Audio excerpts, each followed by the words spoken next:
Hello Ruchika. I just want to tell कि ये रुचिका हमारे पास आई हैं, she is my patient and इनकी कंप्लेंट है, प्राइमरी कंप्लेंट, कि इनके दांत येलो दिखते हैं और फ्रेंड्स के साथ बात करने में इनको बड़ा ऑकवर्ड लगता है।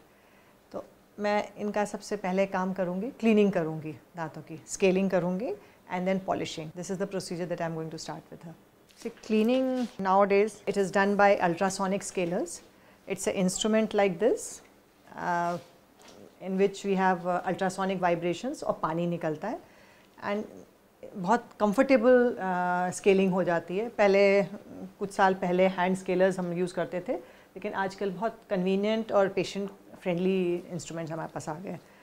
So I'll begin with the scaling first.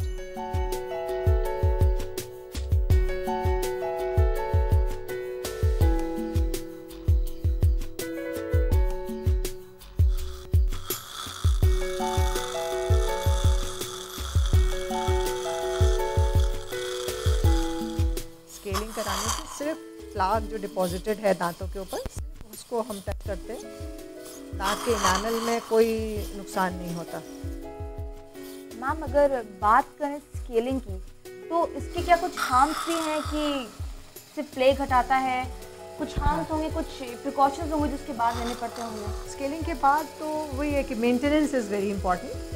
और क्लीनिंग करने के बाद अगर थोड़ा सा सेंसिटिविटी हो जाती है पेशेंट्स को, बिकॉज हम गम्स के नीचे भी क्लीनिंग करते हैं, तो उसके लिए डिसेंसिटाइजिंग पेस्ट और माउथ वॉश वगैरह यूज़ करने पड़ते हैं कुछ समय के लिए. But that's it. But it is not a painful procedure. मुझे लगता है कि जिस तरह आप देखते हैं, Ruchika is very relax and काम.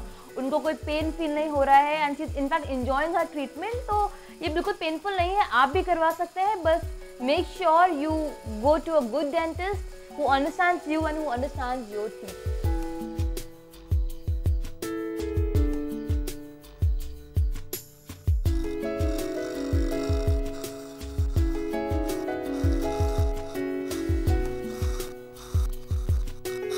Gums are quite inflamed, so you are well in time to get your scaling done.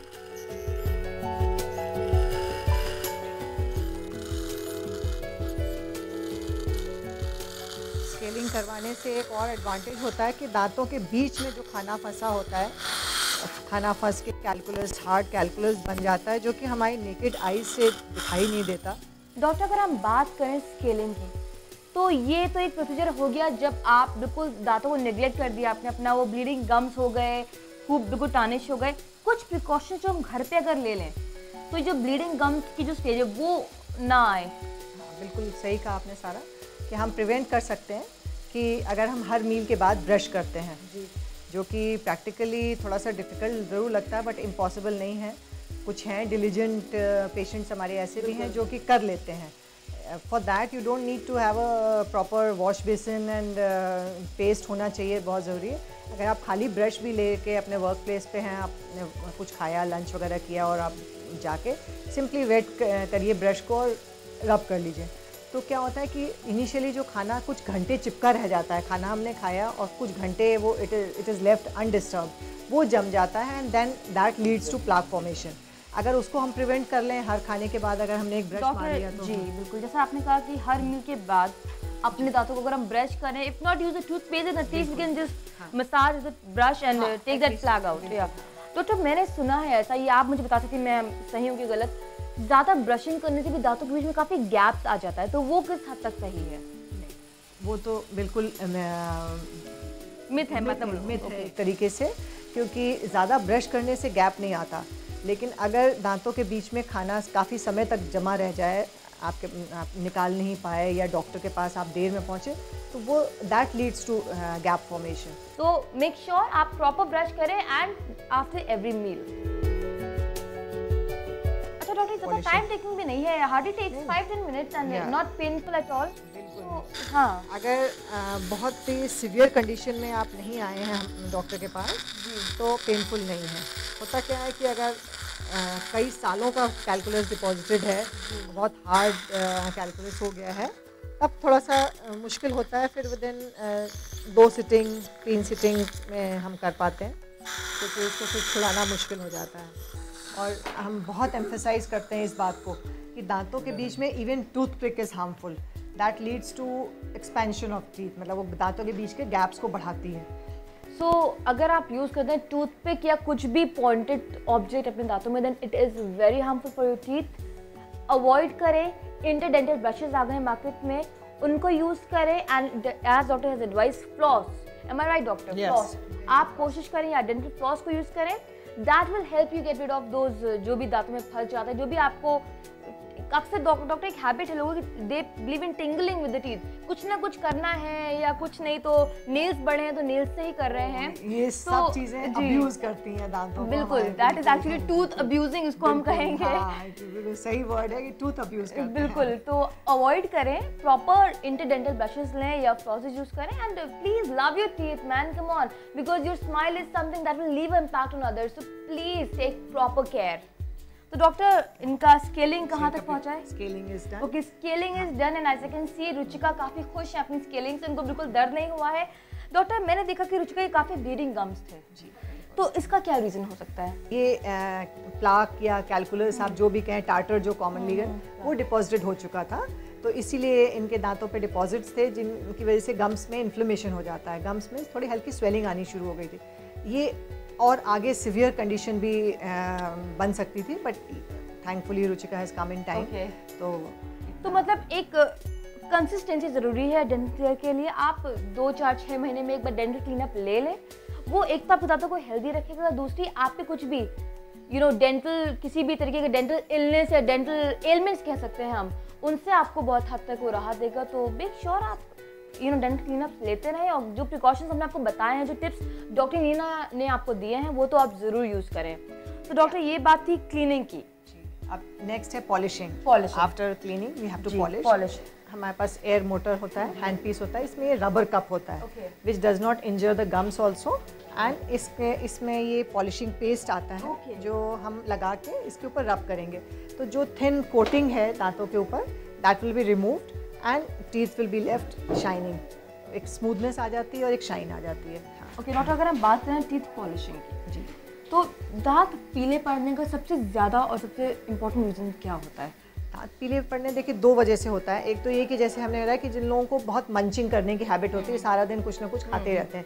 अभी जस्ट थोड़ी देर पहले मैंने बोला कि हर मील के बाद ब्रश करना, तो that will not only prevent plaque deposition but it will prevent staining of the teeth also.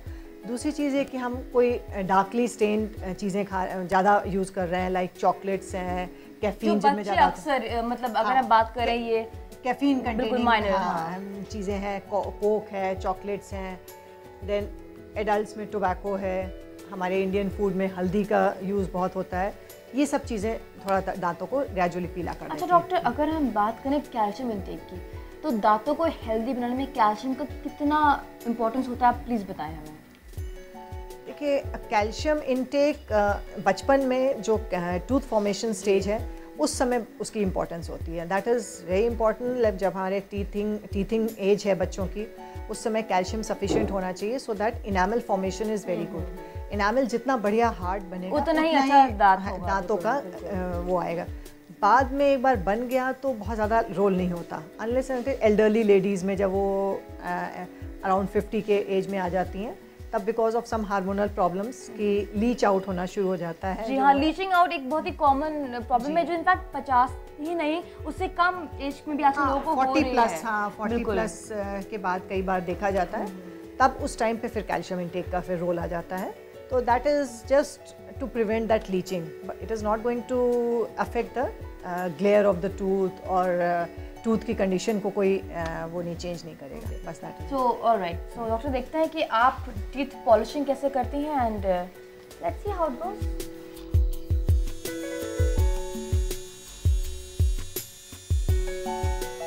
मैं इस रबर कप पे ये पॉलिशिंग पेस्ट लेके बस स्लाइटली इसको दांत की सरफेस पे रब कर रही हूँ, जिसकी वजह से ये सारा जितना डिपॉजिट होगा या स्टेन्स होंगे they will be taken care of.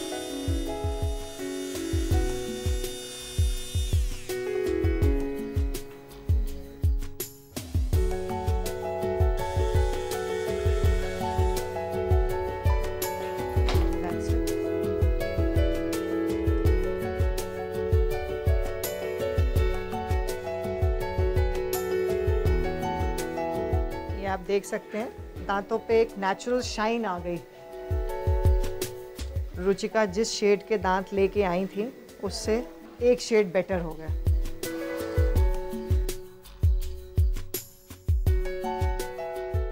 So Ruchika, would you like to have a look at your beautiful sparkling teeth? And I hope you'll maintain with those tips that we have just given on our show. Doctor. Welcome. Now I think you'll smile a lot more with lots of confidence. So, आपने देखा कि ये cleaning and polishing बड़ा simple सा procedure है, बहुत timing नहीं है। रुचिका, आपको कोई तकलीफ हुई करवाने में? भी नहीं। It's a very painless procedure और बिना किसी खौफ के आप करवा सकते हैं। That will enhance your personality, enhance your confidence level. You can smile well. Thank you, doctor. Welcome, welcome. And just keep smiling like this. Thank you, doctor.